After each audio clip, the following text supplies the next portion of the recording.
Bapak, Ibu, Saudara-saudari, sahabat-sahabat, salam berjumpa kembali pada kesempatan ini. Kita akan kembali lagi mengisi bagian rohani kita dengan mendengarkan sabda Tuhan dan mencoba untuk merefleksikannya, yang mungkin kita bisa mendapatkan sesuatu yang bermakna untuk kehidupan kita, yang menginspirasi kehidupan kita agar selalu bertindak yang terbaik bagi sesama dan juga untuk diri sendiri. Pada kesempatan ini bacaan yang akan kita dengarkan adalah bacaan dari Penginjil Markus bab 2 ayat 1 sampai 12. Orang lumpuh disembuhkan. Kemudian sudah lewat beberapa hari, waktu Yesus datang lagi ke Kapernaum, tersiarlah kabar bahwa ia ada di rumah. Maka datanglah orang-orang berkerumun sehingga tidak ada lagi tempat, bahkan di muka pintu pun tidak. Sementara ia memberitakan firman kepada mereka, ada orang-orang datang membawa kepadanya seorang lumpuh digotong oleh 4 orang. Tetapi mereka tidak dapat membawanya kepadanya karena orang banyak itu. Lalu mereka membuka atap yang di atasnya. Sesudah terbuka, mereka menurunkan tilam tempat orang lumpuh itu terbaring. Ketika Yesus melihat iman mereka, berkatalah ia kepada orang lumpuh itu, "Hai anakku, dosamu sudah diampuni." Tetapi di situ ada juga duduk beberapa ahli Taurat. Mereka berpikir dalam hatinya, "Mengapa orang ini berkata begitu?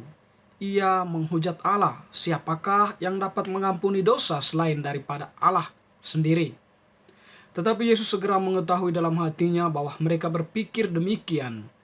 Lalu ia berkata kepada mereka, "Mengapa kamu berpikir begitu dalam hatimu?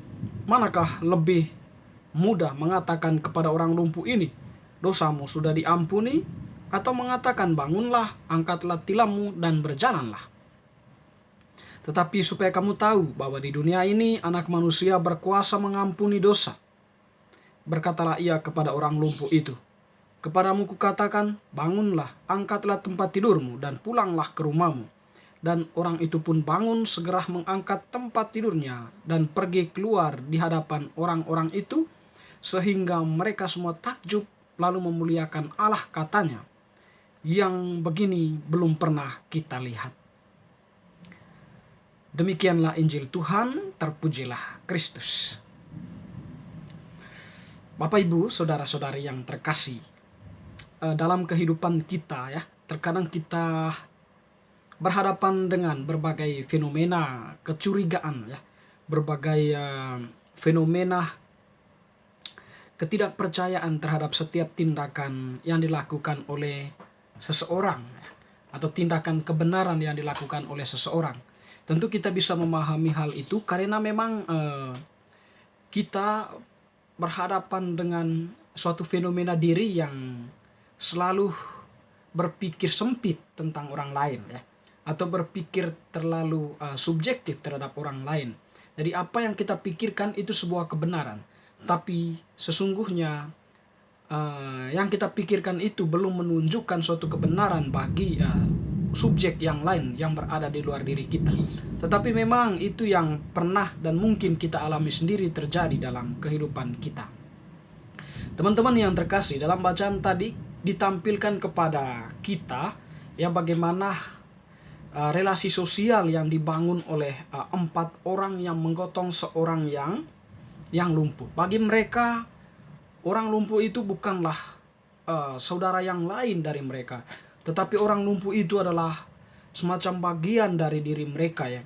Sehingga mereka pun dengan seluruh perjuangan hidupnya atau seluruh perjuangan mereka di tengah kesesakan yang ada, mereka tetap mengangkat atau membawa saudara mereka itu untuk menemui Yesus. Di sini kita bisa melihat betapa keempat orang itu ya tidak hanya berpikir sempit tentang diri sendiri, tetapi juga berpikir luas tentang yang lain, saudara mereka yang lumpuh.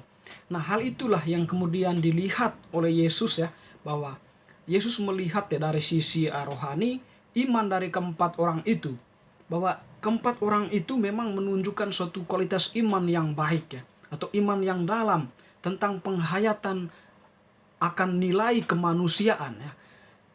Penghayatan iman seperti itu yang menguatkan mereka atau yang mengangkat mereka untuk bertindak membantu saudara mereka yang lumpuh sampai kepada Tuhan. Atau boleh kita katakan secara dalam, cara rohani ya, iman dari keempat saudara itu memampukan saudara mereka yang lumpuh bisa menjumpai Tuhan Sang Pencipta, Sang Penyembuh. Sehingga dikatakan tadi di dalam Injil, Yesus telah melihat iman dari keempat saudaranya itu. Berkatalah ia kepada orang lumpuh itu, "Hai anakku, dosamu telah diampuni." Artinya di sini bahwa ternyata iman saudara kita, iman saudara-saudara kita juga mampu ya, menghantarkan seseorang yang membutuhkan bantuan Tuhan ke hadapan Tuhan. Atau setiap, mungkin kalau kita bahasakan secara sederhana, bahwa setiap doa yang kita lantunkan terhadap seseorang yang membutuhkan pertolongan Tuhan, itu juga menjadi kekuatan baginya untuk bisa menjumpai Tuhan atau untuk bisa mengalami Tuhan dalam kehidupannya. Teman-teman yang terkasih, seperti yang dikatakan tadi dari awal, tentu selalu ada orang yang mencurigai tindakan seseorang.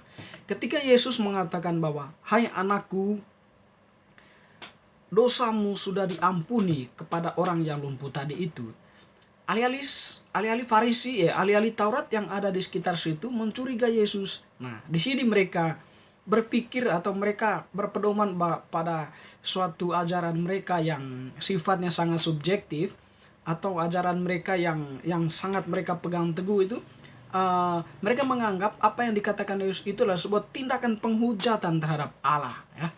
Tetapi menarik, Tuhan Yesus mengatakan dengan tegas bahwa manakah yang lebih mudah, mengatakan, "Hai anakku, dosamu sudah diampuni," ataukah, "Bangunlah, angkatlah tilammu dan berdirilah engkau." Dan di akhir pernyataan itu Yesus mengatakan bahwa Anak Manusia berkuasa mengampuni dosa. Atau dikatakan tadi oleh Yesus bahwa, "Sesungguhnya kepadamu kukatakan," Yesus mengatakan bahwa Anak Manusia berkuasa mengampuni dosa. Di sini kita bisa melihat bahwa kebenaran yang dipegang oleh Yesus itu tidak sama dengan apa yang dipikirkan oleh ahli-ahli Taurat. Sebab Yesus sendiri itu adalah Allah yang datang untuk mengampuni dosa manusia ya. Itu salah satu tujuan kedatangannya, itu mengampuni dosa manusia. Nah, sebagaimana juga yang dikatakan oleh kitab suci yang diyakini oleh ahli-ahli Taurat itu, bahwa akan datang seorang Mesias yang menyelamatkan manusia atau menyelamatkan bangsa Israel. Nah, Yesus itulah Mesias itu. Hanya saja ketertutupan ahli-ahli Taurat itu, ketertutupan diri mereka akan kehadiran Yesus yang nyata itu belum sepenuhnya membuat mereka melihat dalam diri Yesus sebagai anak Allah atau Allah yang hadir di tengah mereka. Sehingga kita bisa pahami bahwa pemikiran subjektif terhadap tindakan seseorang itu belum menjamin suatu kebenaran ya, belum menjamin suatu kepastian. Oleh karena itu maka penting untuk merefleksikan diri, penting sekali untuk merenung, penting sekali untuk belajar lebih jauh tentang kebenaran-kebenaran, yang agar kita tidak terjebak di dalam kebenaran subjektif dan menganggap yang lain itu sebagai sesuatu yang tidak mempunyai makna atau tidak mempunyai unsur kebenarannya. Teman-teman yang terkasih, Bapak Ibu Saudara-saudariku, bacaan Injil Lukas ini menampilkan kepada kita yang pertama tentu ya soal iman. Iman itu senantiasa berada dalam sebuah persekutuan ya. Sebagai umat beriman, kita mempunyai iman yang sama. Dan iman yang sama itu saling mendukung. Antara iman satu orang itu bisa didukung oleh sekian banyak orang. Dan di dalam iman itu kita bisa mengekspresikan diri ya. Ketika seseorang membutuhkan bantuan kasih Tuhan, misalnya sedang sakit, ya kita yang lain mendoakannya, bersama dia mendoakan, memohon kesembuhan. Nah, dari iman itu, persekutuan iman kita itu di mata Tuhan itu merupakan sesuatu yang luar biasa ya, yang tentunya nanti akan menyelamatkan si sakit itu atau saudara kita yang sakit.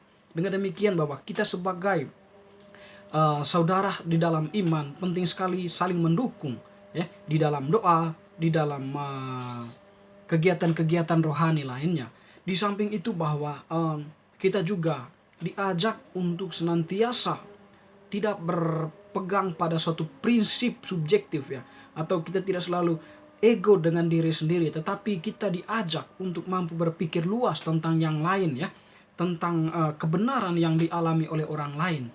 Nah, di sini agar kita memperoleh suatu pemahaman yang jauh, yang dalam, maka bagi kita belajar pada yang lain itu merupakan salah satu cara bagi kita untuk bisa terbuka, untuk bisa keluar dari diri kita yang memang sangat egois.